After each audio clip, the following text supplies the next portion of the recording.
Olá, seja muito bem-vindo, muito bem-vinda a mais uma aula do curso A Bíblia Comentada com o pastor Rodrigo Silva. Meu nome é Luiz Gustavo Assis e nós vamos dar continuidade no nosso estudo do livro de Amós, na nossa terceira e última aula sobre esse profeta. Eu tenho sido muito abençoado em poder estudar esses livros bíblicos com você. E saiba você que eu não estou apenas honrado com essa oportunidade, mas tenho crescido muito como pessoa, como estudioso da Bíblia e ao preparar essas aulas e apresentá-las para você. E eu quero, para que continuemos desfrutando de um bom momento de estudo, que a gente comece essa aula com uma oração, pedindo para que Deus nos auxilie, como Ele tem feito até agora, para entendermos as páginas sagradas. Vamos orar.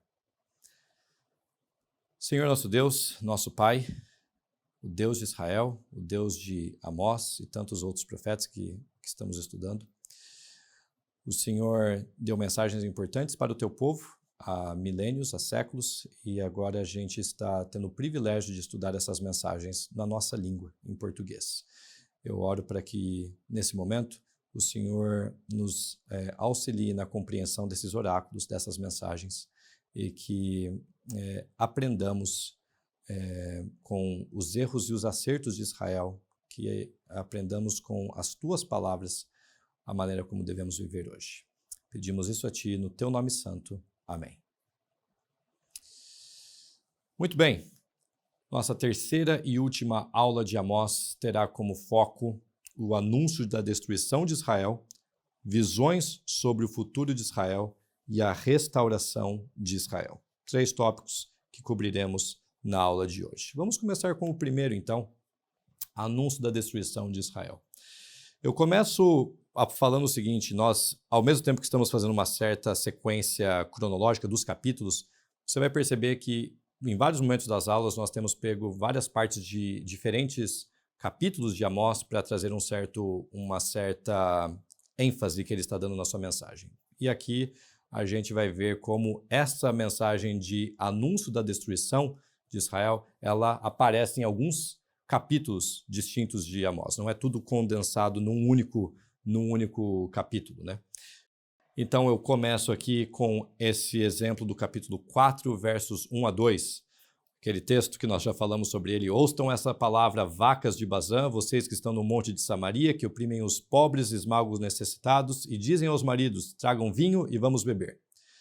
O Senhor Deus jurou pela sua santidade que virão dias em que vocês serão arrastadas com ganchos, até as últimas de vocês serão levadas com anzóis de pesca.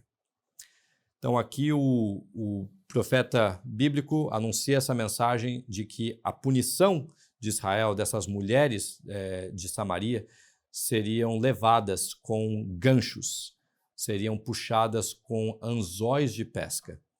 E eu tenho aqui um monumento da antiga Síria para exemplificar isso. Nós vamos falar mais sobre esse documento, sobre esse monumento, quando tivermos a nossa aula sobre o profeta Naum, a segunda aula do profeta Naum. Vamos falar mais sobre essa peça. Não vou aqui dar detalhes históricos e tudo mais. Mas aqui você tem um rei assírio chamado Esarhaddon, se colocando como triunfante contra 2 prisioneiros de guerra, o rei da cidade de Tiro e um príncipe egípcio, na verdade etíope, mas que era uma dinastia etíope que governava o Egito naquela ocasião. E na mão do rei você vê uma corda, e essa corda vai até o lábio, até a boca dos dois. Aqui é o close dessa imagem, apesar de estar um pouquinho mais clara, mas você consegue ver que tem um gancho, um anzol na boca do rei de Tiro, e aqui também na boca do príncipe egípcio. Então essa é uma forma de punição que os assírios usam. A gente tem um outro personagem bíblico que também sofreu na mão dos assírios esse tipo de punição, e eu aqui estou me referindo a Manassés.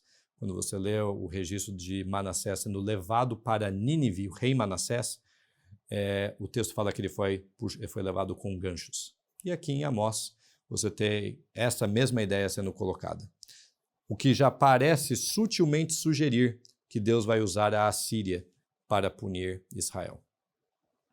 E só lembrando aquilo que nós falamos na nossa primeira aula sobre Amós. A Assíria, nessa época, ela não é um poder a ser temido em Israel. Eles estão com problemas internos lá, o que corresponde até mesmo àquela época da pregação do profeta Jonas. O que a gente tem aqui em Israel é uma época que está todo mundo seguro, sem nenhum inimigo significativo a ser temido. E os israelitas agora ouvem essa história, essa pregação, esse oráculo de que eles vão ser levados com ganchos. Isso não parece ter feito muito sentido para eles na ocasião. Mas como conhecemos a história, já que ela aconteceu, deve ter sido uma surpresa saber que pouco tempo depois das pregações de Amós, os assírios vieram e destruíram a Israel. Nós temos outras passagens que falam desse anúncio de destruição, não agora no capítulo 4, mas do capítulo 5, por exemplo, e essa daqui envolve o Dia do Senhor. O Dia do Senhor é aquele assunto que nós falamos pelo menos em 3 ocasiões diferentes em Joel. Em Joel você tem esse tópico sendo bem claro, e Amós, que vem depois de Joel, dá continuidade a esse assunto. Ai dos que desejam o dia do Senhor. Para que vocês desejam o dia do Senhor, será um dia de trevas e não de luz. Será como se um homem fugisse de um leão e lhe saísse ao encontro um urso. Ou como se entrando em casa e encostando a mão na parede, fosse mordido por uma cobra. O dia do Senhor será um dia de trevas e não de luz. Será um dia de completa escuridão, sem nenhuma claridade. Sem nenhuma claridade. E ainda nessa temática do dia do Senhor, eu coloquei ali uma outra passagem do capítulo 8. Deem uma olhada na Bíblia de vocês, no capítulo 8, verso 9, que diz assim: Sucederá que naquele dia, diz o Senhor, farei que o sol se ponha ao meio-dia, e entenebrecerei a terra em dia claro. Converterei as vossas festas em luto e todos os vossos cânticos em lamentações. Porei pano de saco sobre todos os lombos e calva sobre toda a cabeça, e farei que isso seja como um luto por filho único, luto cujo fim será como dia de amarguras. Eis que vem dias, diz o Senhor, em que enviarei fome sobre a terra, não de pão nem sede de água, mas de ouvir as palavras do Senhor.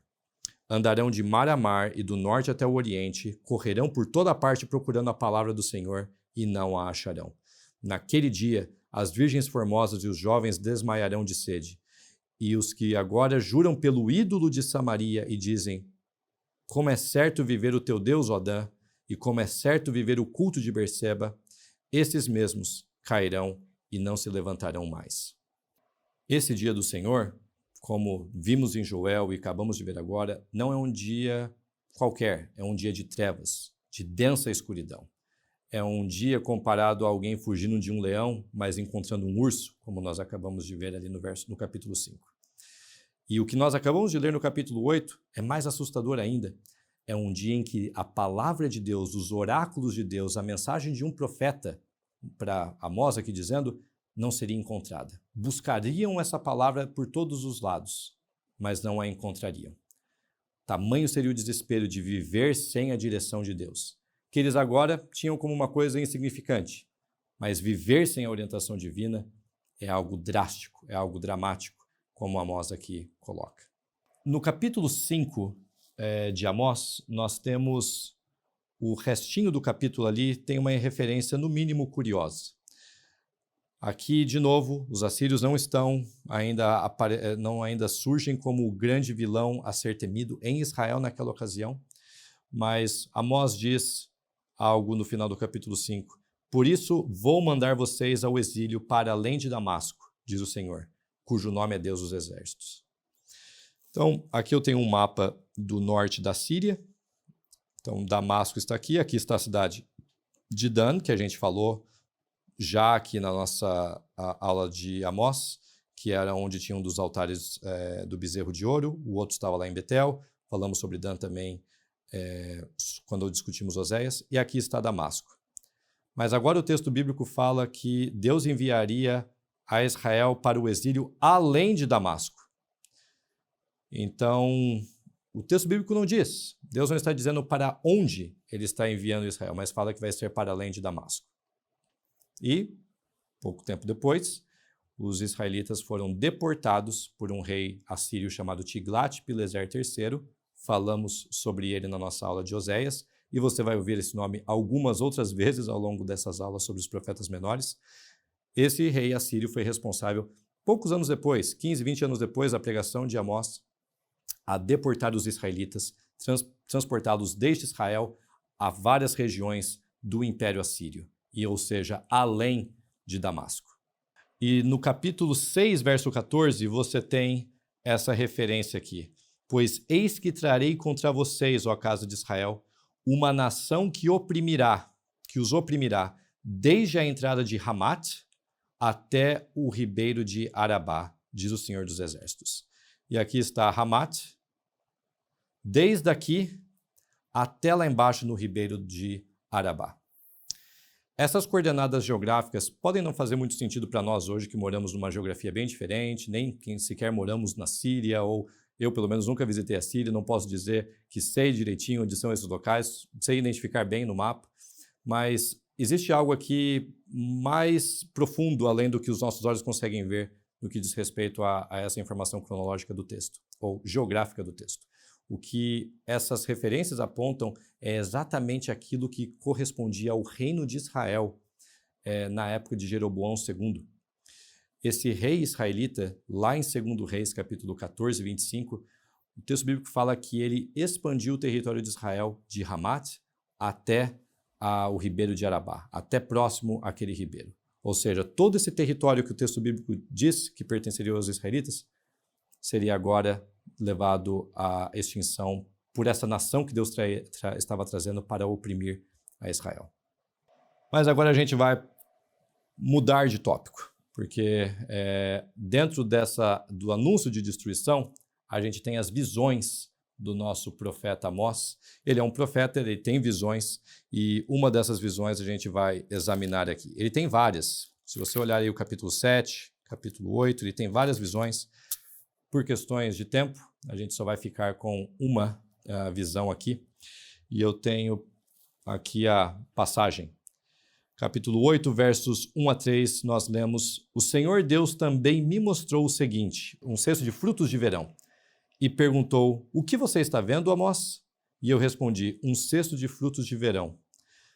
Então o Senhor me disse: Chegou o fim para o meu povo de Israel. Não posso mais ignorar o que fazem. Naquele dia, diz o Senhor, os cânticos do templo serão gritos de dor, muitos cadáveres jogados por toda a terra.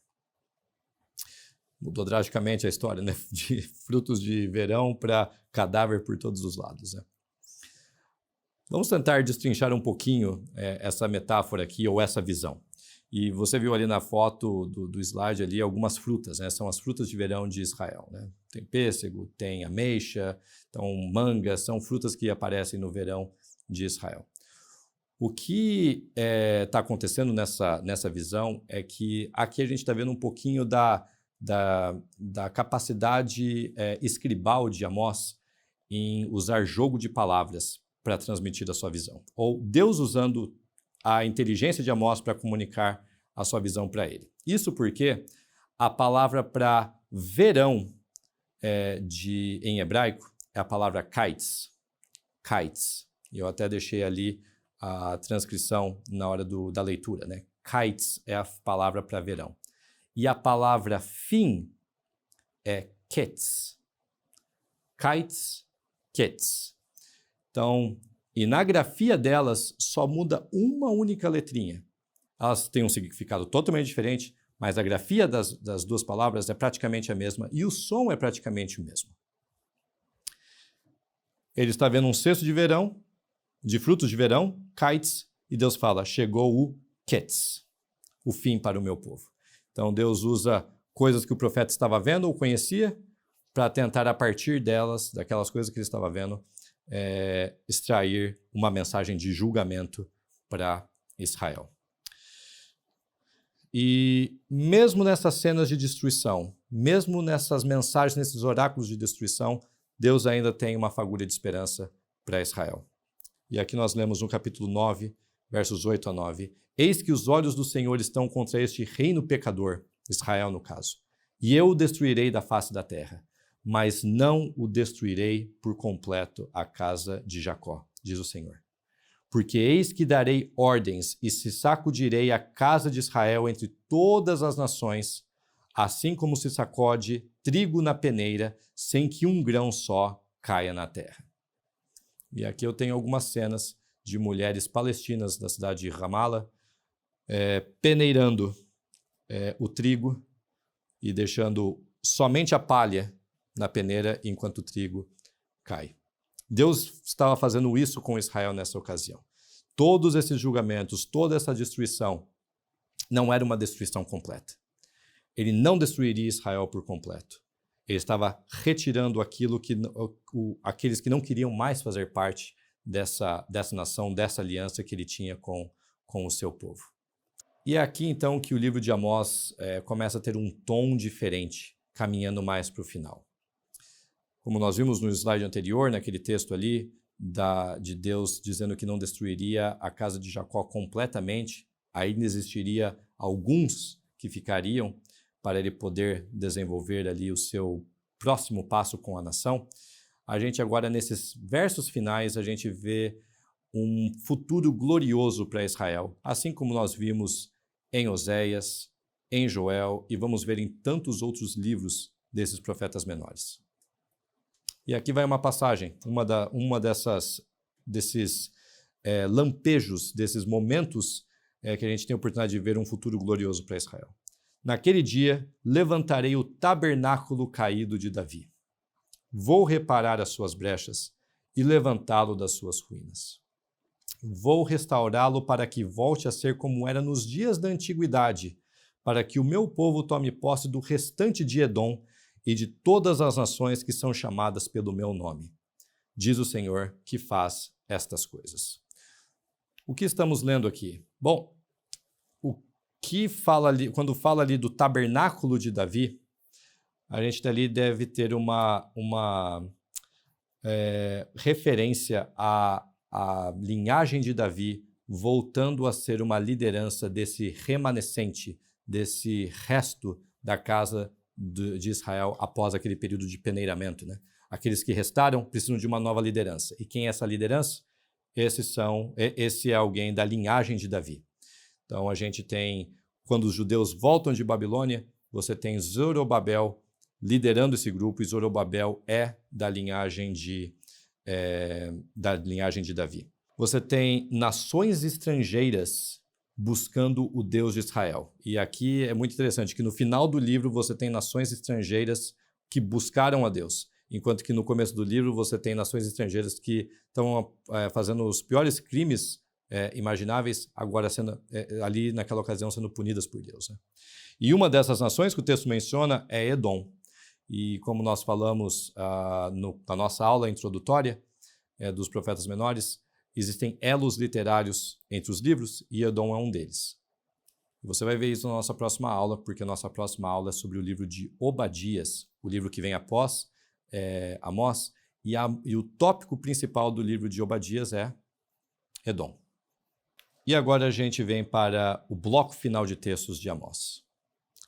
Eis que vem dias, diz o Senhor, e a gente ouviu essa frase em outros momentos do livro para anunciar o dia do Senhor, de punição, dias de trevas e tudo mais. Agora a gente escuta, eis que vem dias, diz o Senhor, em que o que lavra virá logo após o que colhe, e o que pisa as uvas virá logo após o que lança semente. Os montes destilarão vinho, e todas as colinas se derreterão. Essa palavra vinho ali no texto não é a típica palavra para vinho em hebraico. A palavra típica para vinho em hebraico é yain. A palavra para vinho aqui é o meu sobrenome, Assis. É um tipo de vinho mais novo ali, né? E não quero dizer que eu estou na Bíblia, mas o meu sobrenome aparece ali, pelo menos é a mesma fonética. Mudarei a sorte do meu povo de Israel. Eles reedificarão as cidades destruídas e nelas habitarão. Plantarão vinhas e beberão o seu vinho. Farão pomares e comerão dos seus frutos. Eu os plantarei na sua terra, e dessa terra que lhes dei, nunca mais serão arrancados, diz o Senhor. Que cena gloriosa que Amós está deixando para o povo de Israel. E eles ainda têm um bom tempo para esperar tudo isso, porque eles são tão obstinados que eles vão ser destruídos. Esse aqui é o spoiler que eu já dou aqui na história. Eles vão ser destruídos, a Assíria vai vir, vai destruí-los.